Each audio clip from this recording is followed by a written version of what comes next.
Bonjour. Récemment, on me faisait la remarque sur l'utilisation de Sandbox sur Windows plutôt que d'utiliser une machine virtuelle.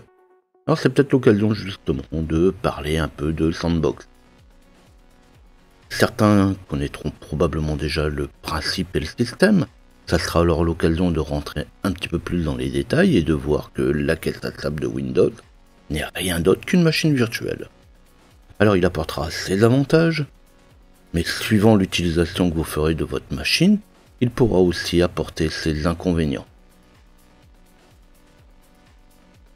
Avant de rentrer dans le sujet, pensez à vous abonner à la chaîne et activer la cloche pour recevoir les notifications de mes nouvelles vidéos. Pour me retrouver, vous pouvez aussi taper LJP Info dans votre navigateur. Quelques-uns parmi vous vont peut-être se poser la question, c'est quoi Sandbox? À quoi ça sert? Qu'est-ce qu'on peut en tirer? Alors un bac à sable, Sandbox en anglais, est simplement et souvent utilisé pour y faire des essais. Le bac à sable sert à faire vos maquettes, vos préparations, vos démonstrations. Alors Microsoft de son côté le présente surtout comme un emplacement pour y faire des essais, notamment pour les logiciels peu fiables. Alors en fait c'est un emplacement distinct de la machine sur laquelle vous travaillez, où vous pouvez dédier pour ce que vous voulez. Alors effectivement, par exemple, vous pouvez faire des essais, des tests, des préparations, et pourquoi pas télécharger des logiciels qui ne sont pas forcément très nets. Alors vous pouvez en faire toutes les utilisations que vous voulez. Je ne vais pas m'étaler sur le sujet, je vais plutôt montrer comment mettre ça en place.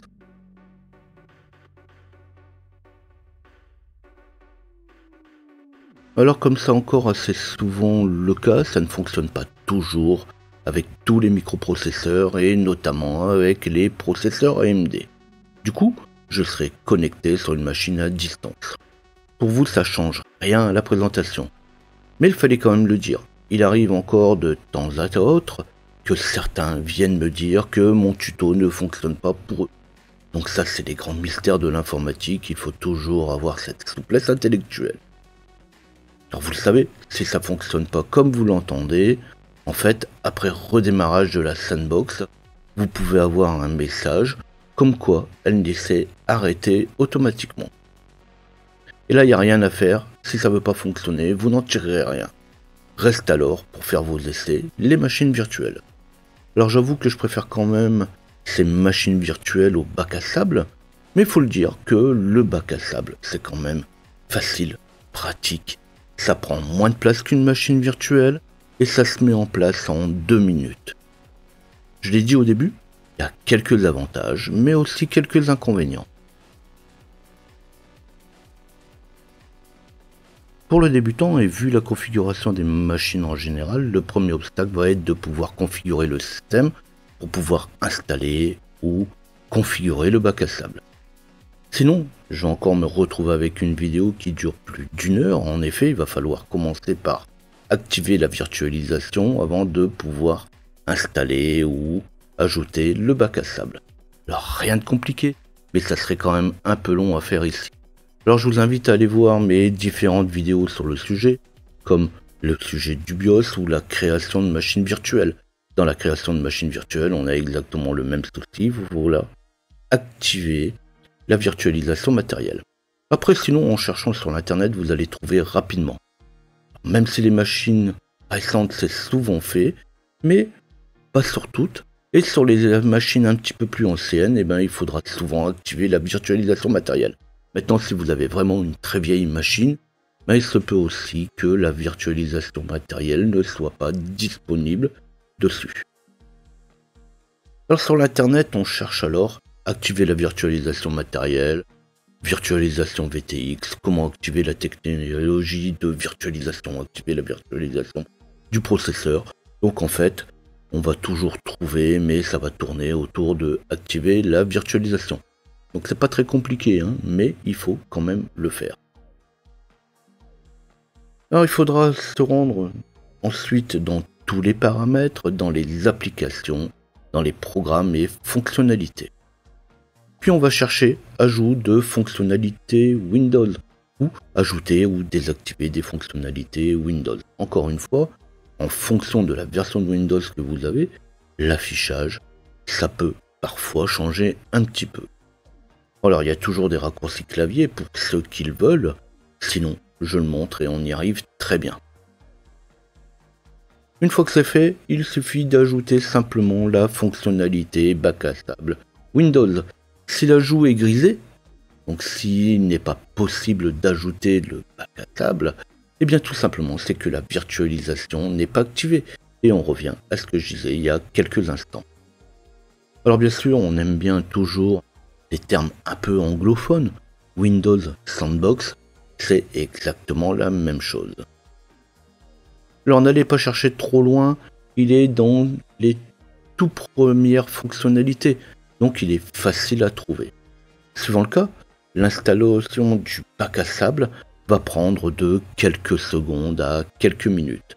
Tout dépend toujours de votre système, de ses performances et aussi de ce qui est déjà installé sur la machine. Alors le bac à sable fait intervenir la virtualisation, alors pas directement Hyper-V, mais il faudra quand même redémarrer la machine dans la plupart des cas.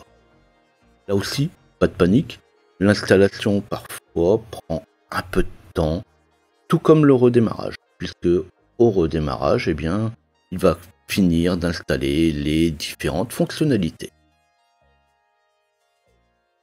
Alors comme je suis sur un bureau distant, je vais perdre ma connexion, mais c'est pas grave, c'est l'occasion de sauter directement à la reconnexion. Comme tout le système, il faudra que l'installation se termine et un redémarrage peut être parfois un peu long.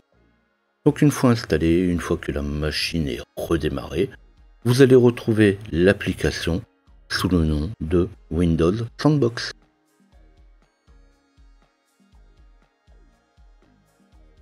Alors dans le menu démarrer, je vais aller chercher mon bac à sable et le lancer.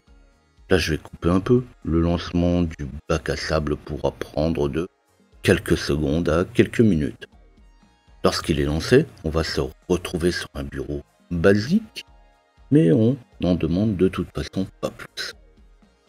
Alors avant d'aller chercher à comprendre, on va juste faire un redémarrage de la machine, le bac à sable, dans le menu démarrer, et on va aller cliquer sur arrêter, redémarrer.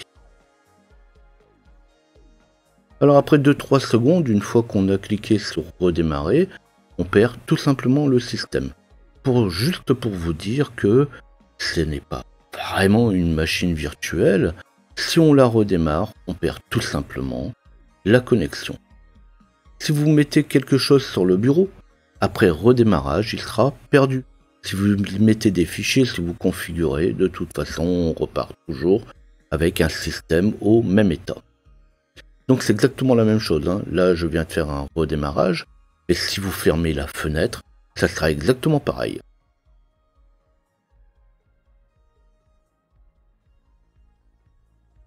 Alors ceci dit, on voit bien qu'on est dans l'éphémère. Bon, un bac à sable, un coup de vent, et tout ce qu'on a pu y faire disparaît.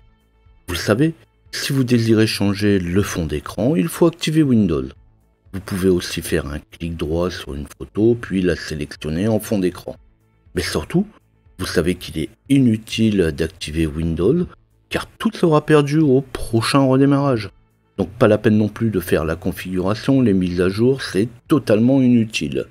Il ne reste plus qu'à installer les différents programmes pour y faire vos essais. Alors bien sûr, on peut utiliser l'internet depuis le bac à sable. Si l'internet ne fonctionne pas sur votre machine réelle, sur votre machine principale, ça fonctionnera pas mieux dans le bac à sable. Certains se disent, ah bah tiens, comme mon système fonctionne pas là, je vais essayer là-dedans. Peut-être que ça fonctionnera mieux, mais non, ça fonctionnera pas. Si vous n'avez pas d'internet d'un côté, vous n'aurez pas d'internet de l'autre côté. Alors ça reste une machine très basique. Si vous désirez changer, essayer des programmes pas très nets, il faut effectivement aller les chercher depuis le bac à sable sur l'internet. S'il s'agit juste d'essayer un programme, il sera souvent parfois préférable d'utiliser un dossier de stockage local, puis d'utiliser le copier-coller.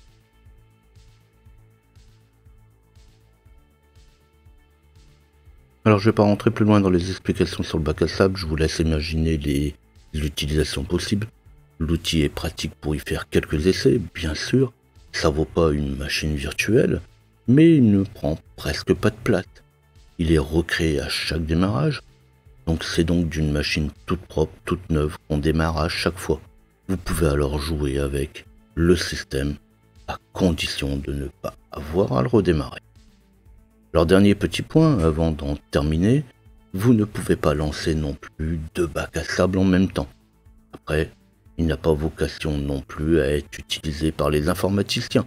C'est juste pratique pour monsieur tout le monde. Ça se met facilement en place et ça s'utilise facilement. Alors si la vidéo vous a plu, vous n'oubliez pas de liker, laissez-moi vos commentaires, n'hésitez pas à faire part de vos difficultés, laissez-moi vos questions. Et on se dit à bientôt.